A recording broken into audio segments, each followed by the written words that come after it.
Alright, good morning. Welcome to class. How's everyone's weekends?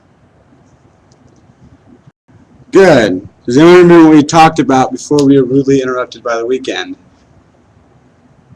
That's right, manifest destiny, and how everyone believed that one nation under God deserved all the territory west of the Mississippi River. Due to the explosions in population in California due to gold mines, and the newfound gold mine in Denver, Colorado, people were rapidly expanding west, and something had to be done about it. Now, everyone get out your sheets for notes that I passed out earlier. Fill in the blanks and the important information that will be on your worksheet and then on your test later on. Alright, settlers in California faced many problems of making their profits go west or east to sell them, and so they suggested building a railroad. Now, many ideas were thrown around, such as from New Orleans or St. Louis to port cities such as San Diego, Los Angeles, and San Francisco, through what is the Gadsden Purchase, which I'll cover in a minute. And then another idea by Northerners was to build a transcontinental railroad from San Francisco through the Sierra Nevadas and the Rocky Mountains, which were big problems, through Omaha, Nebraska territory, onto Chicago, Illinois. Now, as I was saying about the Gadsden Purchase, the American ambassador to Mexico, James Gadsden, purchased the Gadsden Purchase, which is in southern Arizona, for $10 million, which is around $260 million today's currency, on December 30th, 1853. The topography of the land was somewhat flat, and the climate was hot and dry, but it was good for just a railroad to drive through. Settlers thought it was a great way to expand slavery, which is the reason the abolitionists shot down these ideas, because they believed that they were where they were going to lose the battle of expanding territory or slavery into the territories. So someone had to do something. Stephen Douglas, a Democratic senator from Illinois, who you guys may remember from the great political debates between Lincoln over the Senate spot from Illinois in Washington, D.C. They debated about slavery, which was the biggest issue in the 1850s. Now, Stephen Douglas is a huge believer in popular sovereignty, which is the people of a territory deciding on whether or not they want slavery or to be a free state.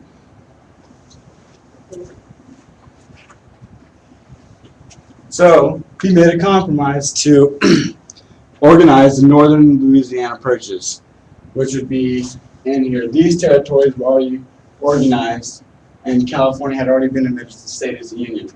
He suggested that they name the territory west of Missouri and east of Utah, Kansas Territory, and then the territory west of Iowa and the Minnesota Territory, the Nebraska Territory. Now, as you can see, the Nebraska Territory is probably going to be a free state due to these two were up for popular sovereignty, and the rest up there were already free territories. So we assume Nebraska was already a free territory. However, Kansas was bordered by more slave states and had more slave influence than Nebraska. So the topic was huge and caused many problems in Kansas Territory. So Douglas suggested a compromise. Douglas proposed that in order to create a transcontinental railroad, they would organize the Kansas and Nebraska territories. Territories would then leave it to the settlers of the territory to decide if they want slavery or not, popular sovereignty. However, this causes problems with an already act, the Missouri Compromise.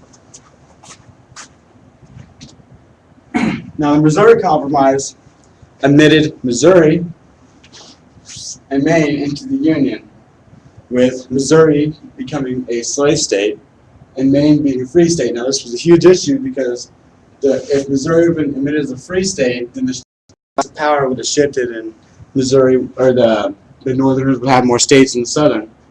And so they admitted Missouri as a slave state and said from now on out, any state below the 3630 compromise line would be a slave state, and all the territories and states above the 3630 compromise line would be free states. Which now, if you leave these territories, Kansas and Nebraska, to popular sovereignty, that goes against what the Missouri Compromise had laid out for future expansion. Now, write down this information on your study guide.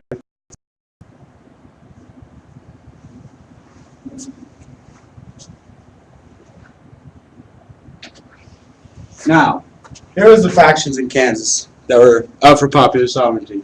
The Free Soilers, by far the majority in the state, and their capital was at Lawrence, Kansas, which is 30 miles west of Kansas City. And the other faction was pro-slavery, or the Border Ruffians. Their capital was Lecompton, Kansas. Actually, the first capital of Kansas was Lecompton because the pro-slavery Constitution was the first to be recognized by the president, which I will cover in a minute.